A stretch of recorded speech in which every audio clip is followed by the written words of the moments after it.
Government Order of the Day number 4.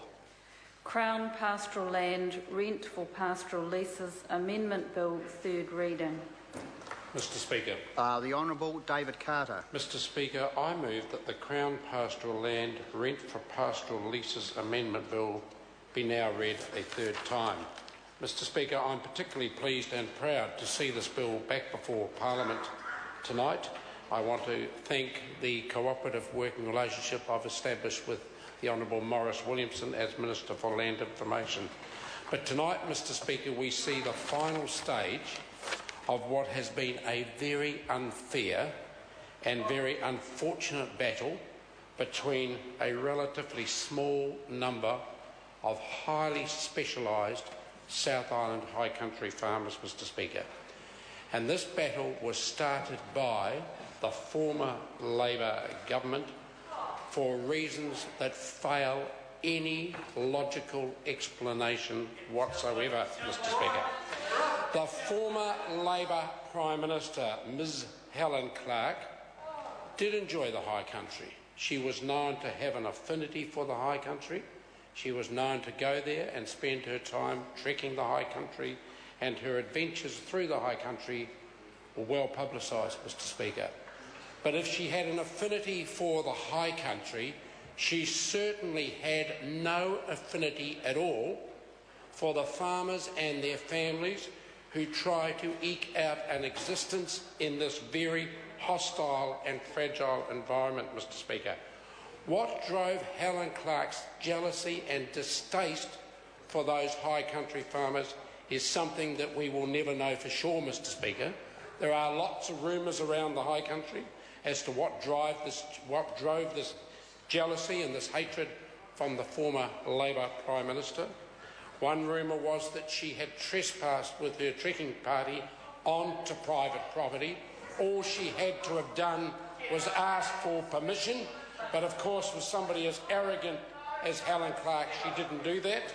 And of course the farmer, aggrieved by the fact of finding somebody on private property, asked her to leave. Now, whether that be the reason, but the point I do make is she simply had to ask, and that access would certainly have been granted.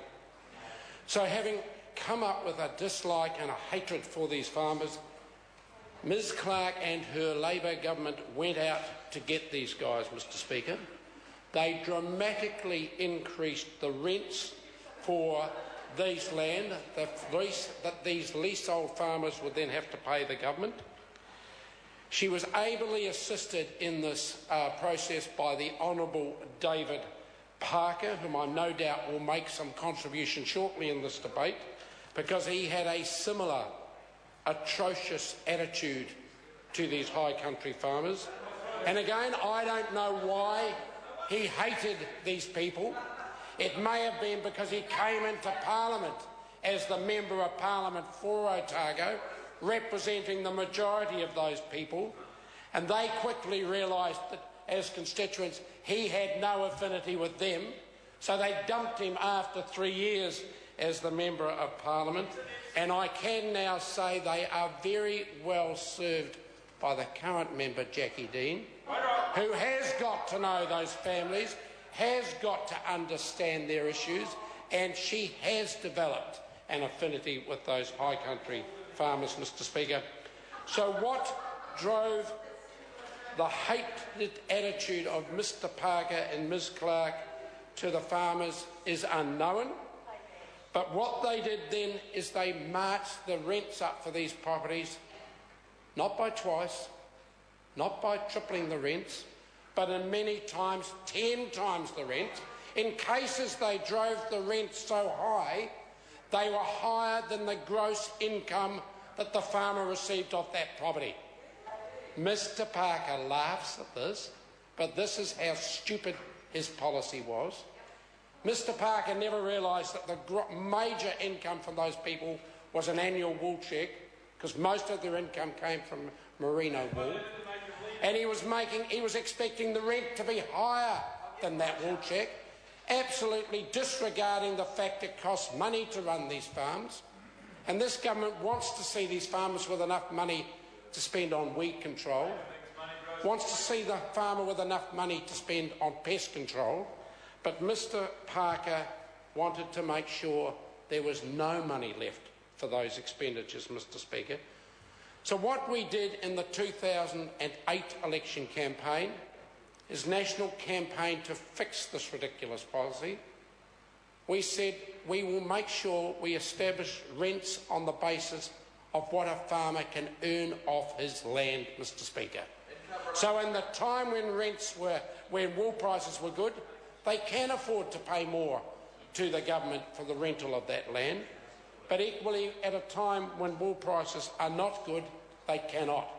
Because I want those farming families to stay on that country. I want them to be good enough and to have enough money left to sustain themselves and their families and to improve the properties. Because if they don't improve the properties, and Mr Parker and Ms Clark drove them off the properties, then it all fell back on the taxpayer, Mr Parker, all fell back on the taxpayer and of the Department of Conservation.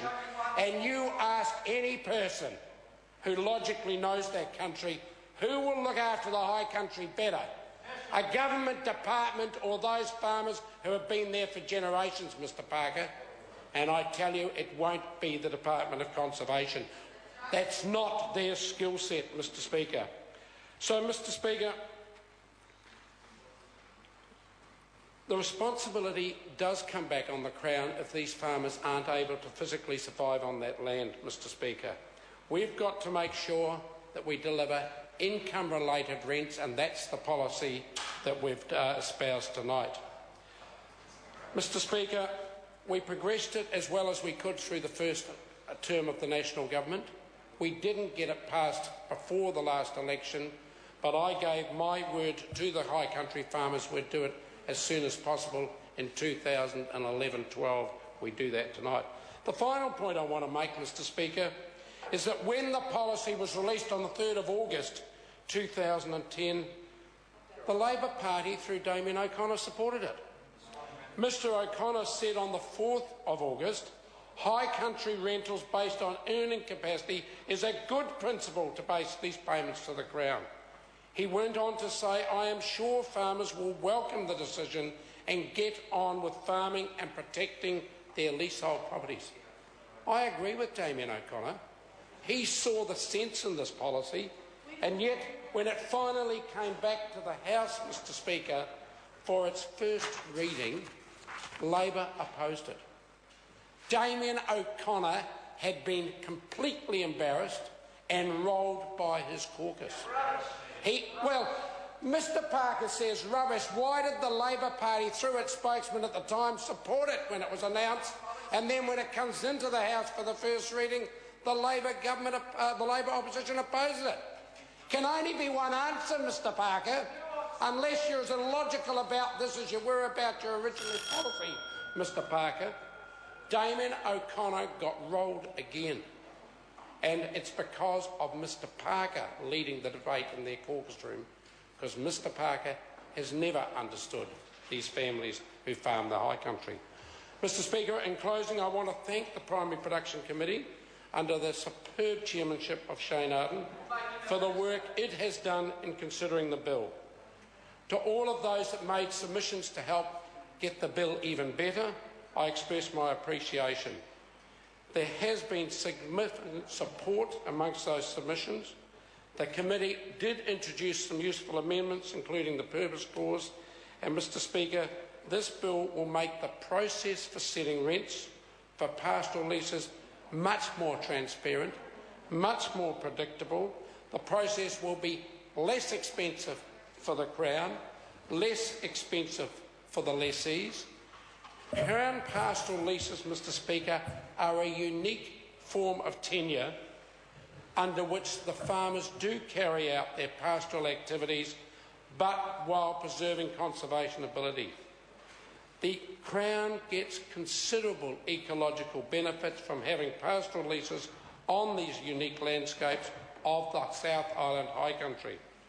Finally, Mr Speaker, I want to thank officials from LINZ, from Land Information New Zealand, and the Ministry for Primary Industries for their help and their work in what has been a complex task of developing this new rental system.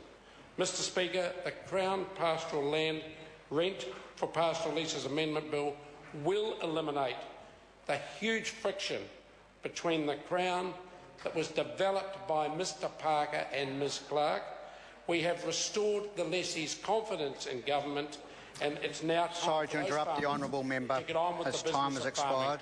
Mr Speaker. The question is that the motion be agreed to. The Honourable David Parker. Mr Speaker, what balderdash we just heard from the